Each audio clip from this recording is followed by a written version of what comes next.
Grazie Alfredo, grazie per i ringraziamenti sono tanti, sia miei personali che di tutta Pagina 8, la piccola casa editrice che da poco abbiamo fondato e siamo onorati di avere inaugurato la collana Annodamenti con il tuo libro L'origine del soggetto in psicanalisi, che te lo mostro perché tu non l'hai ancora visto in Así italiano. es. Muy bonito. Muy bien.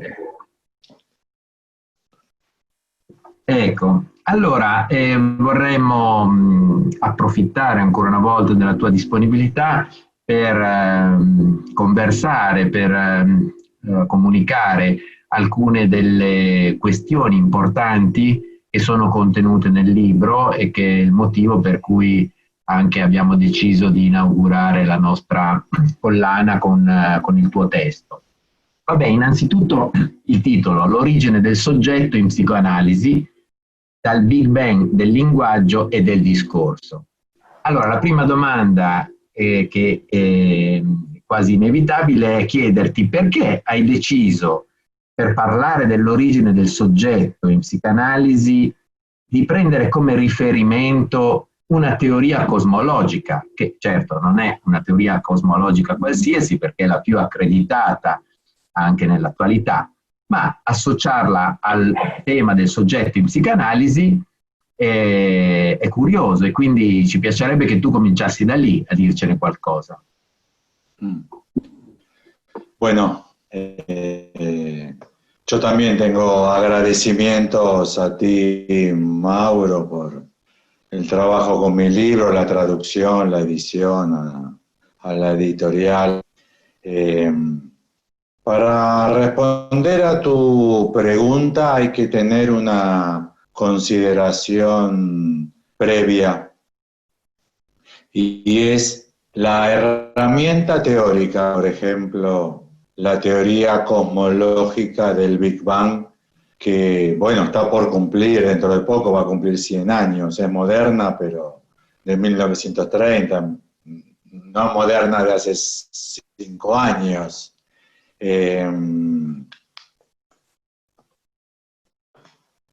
Resuelve un problema y el problema que resuelve es un problema de ideología común en la actualidad, pero un gravísimo obstáculo para el psicoanálisis. Es el planteo evidente para cualquier occidental de la continuidad entre el nacimiento de un cuerpo biológico y la evolución a partir del cuerpo biológico, del surgimiento del aparato psíquico, para decirlo en términos de Freud, o en cierta sinonimia moderna del sujeto. Con lo cual hoy en la discusión que se podría tener, no se la tiene porque los psicoanalistas no están advertidos del problema, en la discusión que se podría tener con las neurociencias, inclusive más ampliamente planteado con las ciencias de la vida, es que ellos dicen sí, todo lo del psicoanálisis muy bien, pero todo esto surge del cuerpo biológico. Primero hace falta un cuerpo biológico, o sea, un cerebro, una genética, una condición hormonal, y luego surgirá como fenómeno secundario, como epifenómeno, todo lo psíquico, para decirlo en términos de Freud, todo lo subjetivo, para decirlo en términos de Lacan. La idea que tomo del Big Bang es fundamentalmente la idea de que se puede plantear un inicio absoluto. Hasta el Big Bang no se podía plantear científicamente un inicio absoluto porque se confundía con la teoría religiosa de la creación. En términos judíos, se podría decir, hace 5.750, 5.760 años, Dios creó al mundo.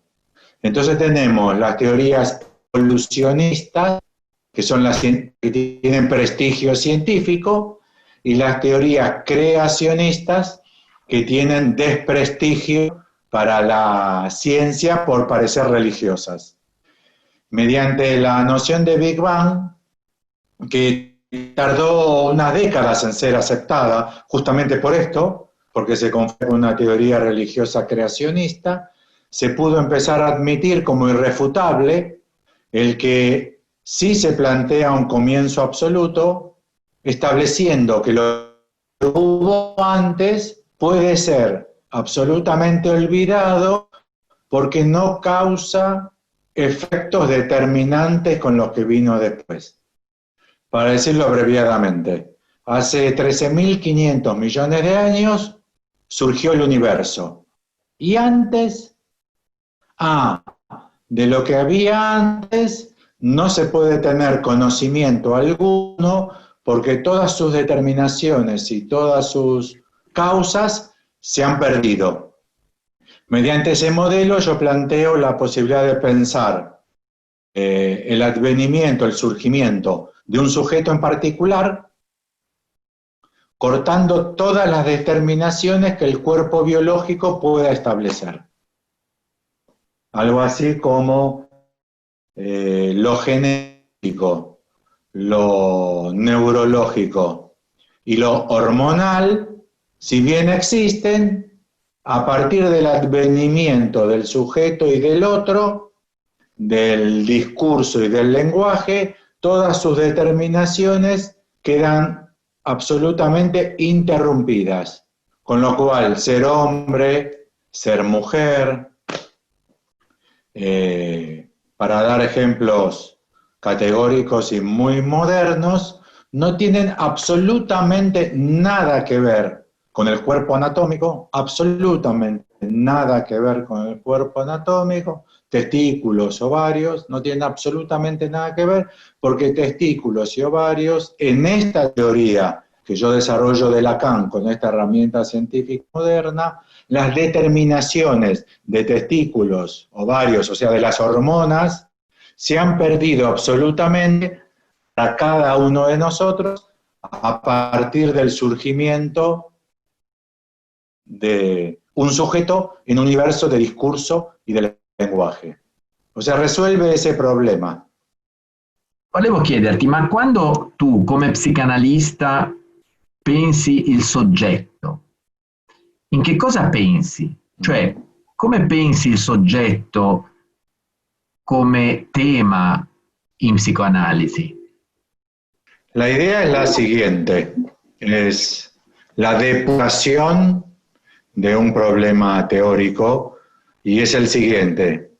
Supongamos, como condiciones de inicio, que hay un psicoanalista, y supongamos como condición de inicio suplementaria que hay un analizante. O sea, dos entidades, pueden ser dos personas o no, porque el analista puede ser una persona y el analizante puede ser una pareja, un hombre y una mujer, dos hombres, un padre y un hijo, una madre y un hijo, que vienen a la consulta, y sujeto es lo que adviene por el trabajo del analista como el tema a resolver en tratamiento. No coincide con quienes consultan y obviamente implica la participación plena en la constitución de ese sujeto del psicoanalista. Esto escapa totalmente a la neutralidad postulada por el sistema freudiano.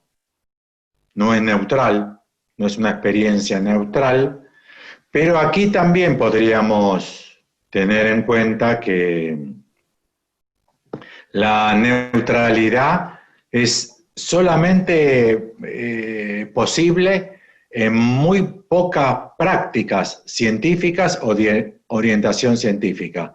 Por ejemplo, en la medicina orientada científicamente, la participación de la persona del médico es ineliminable. Se observa en el placebo.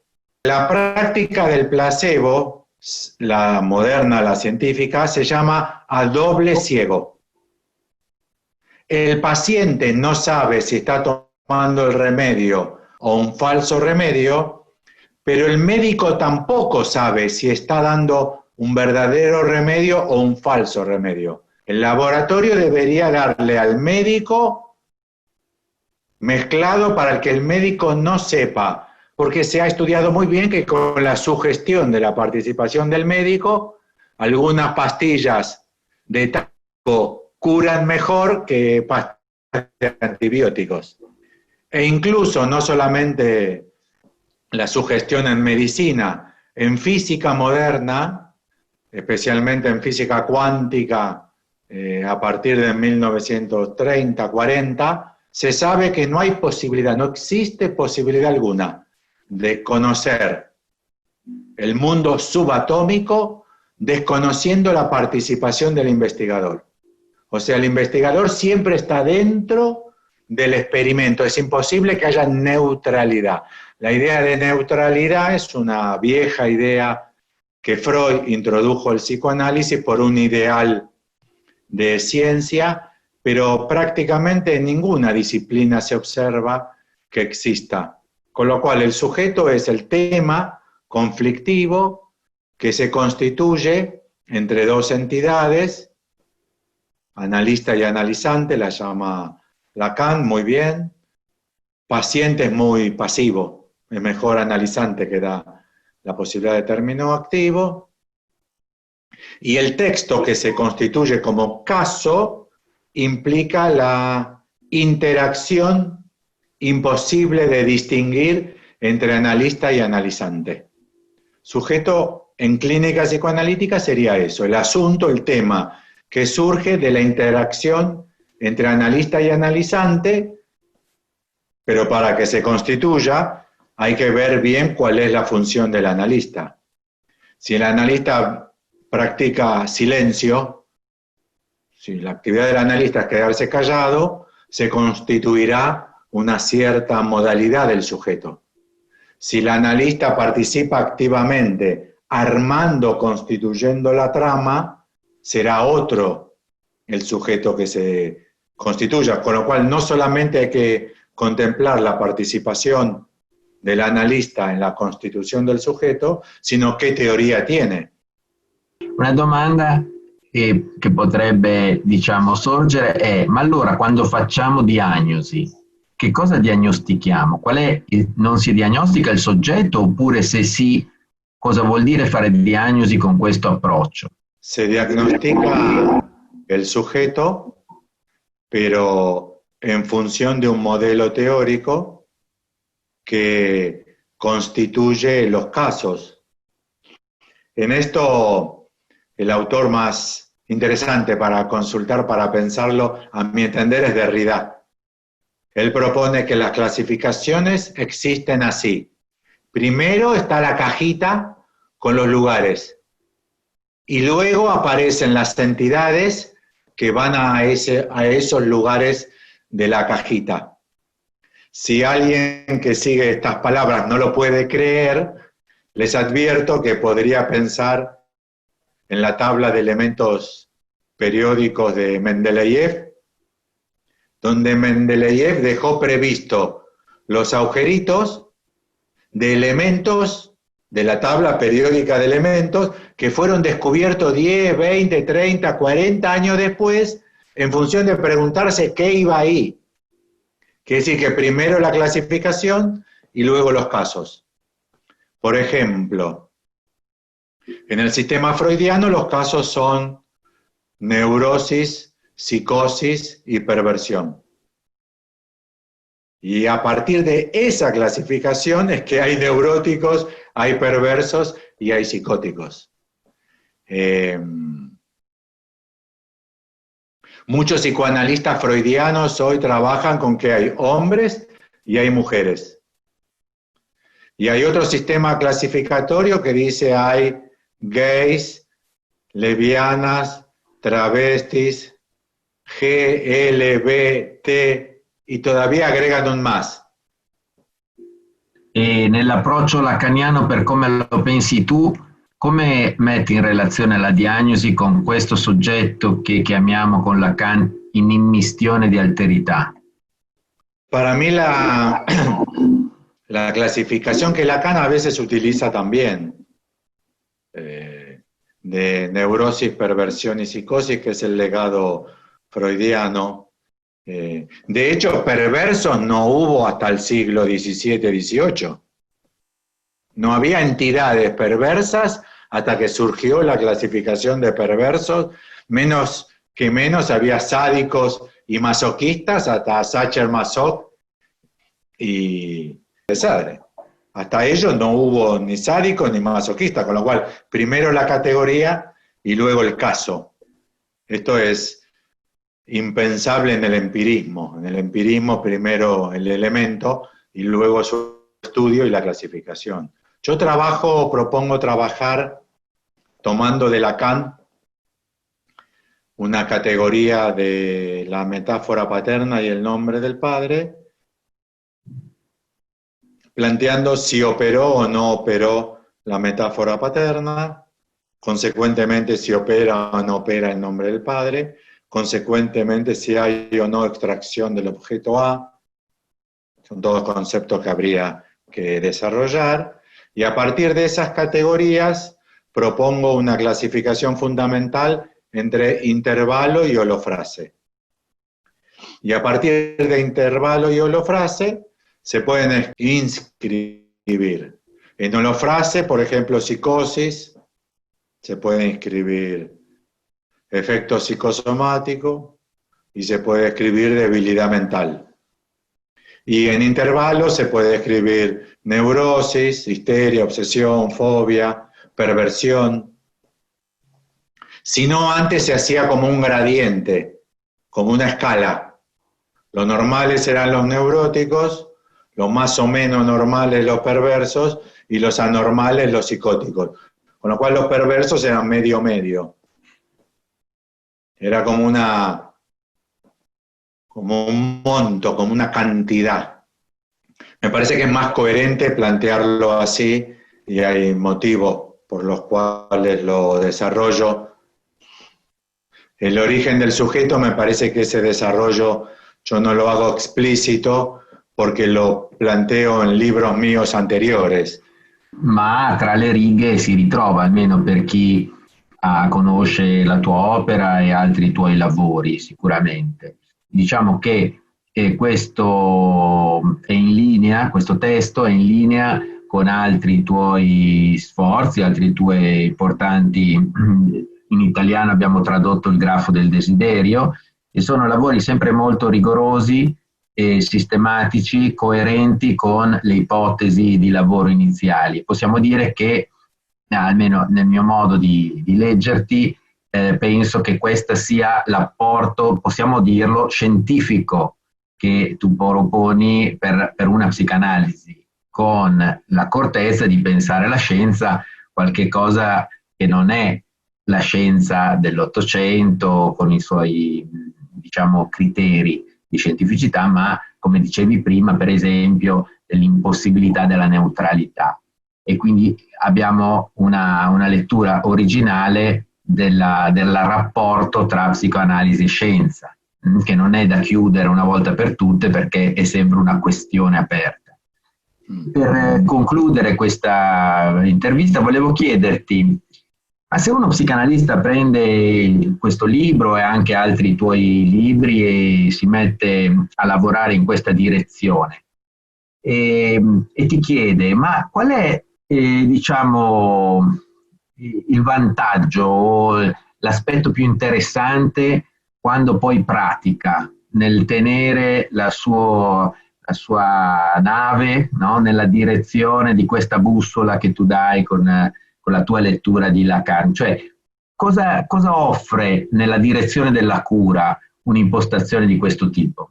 Lo primero que te quiero responder es que no puedo decir eficacia, cura mejor, cura más rápido, porque todas las prácticas terapéuticas dicen lo mismo. Y como no hay posibilidad de verificación, es una petición de principio.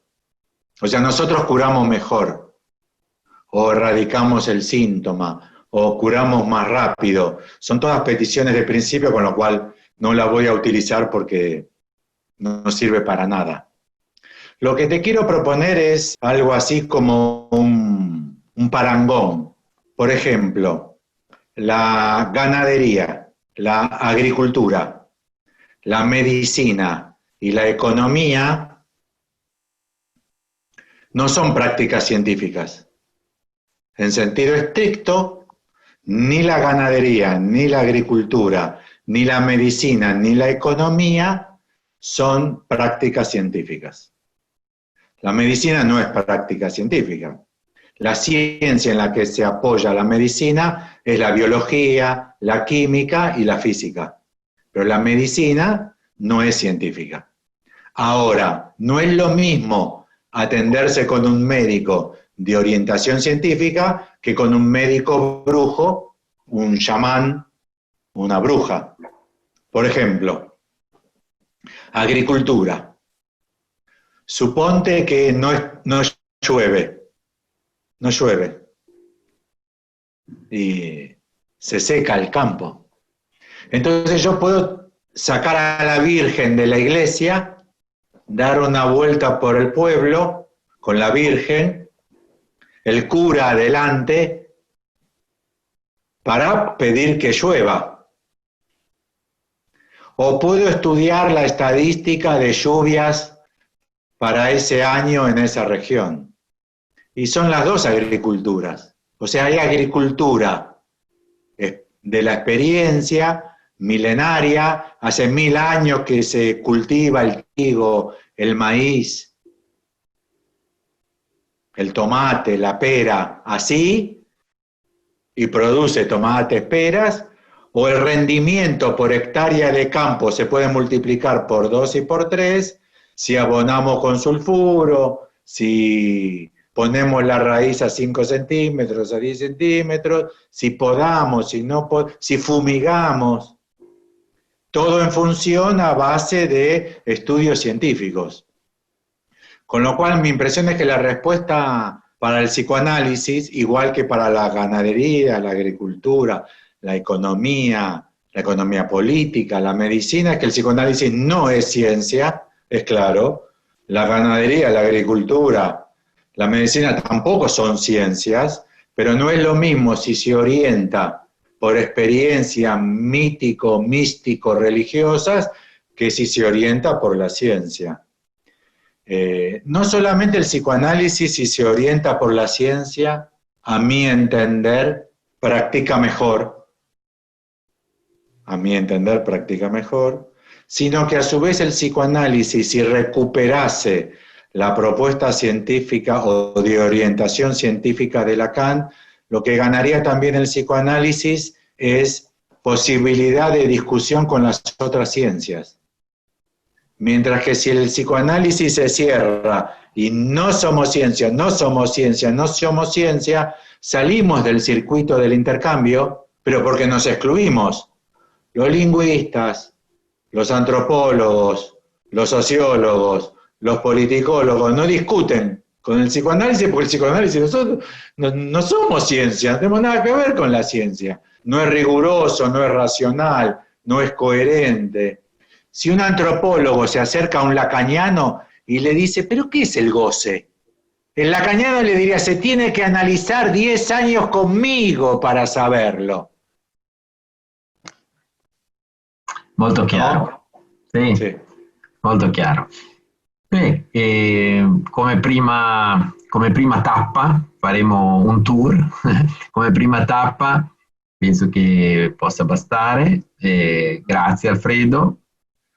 Al contrario, gracias Mauro a vos. Y de hecho para mí es el único tour del día, porque acá tenemos prohibido salir a la calle. Bueno, muchas gracias Mauro. Gracias. Chao. Ciao, ciao.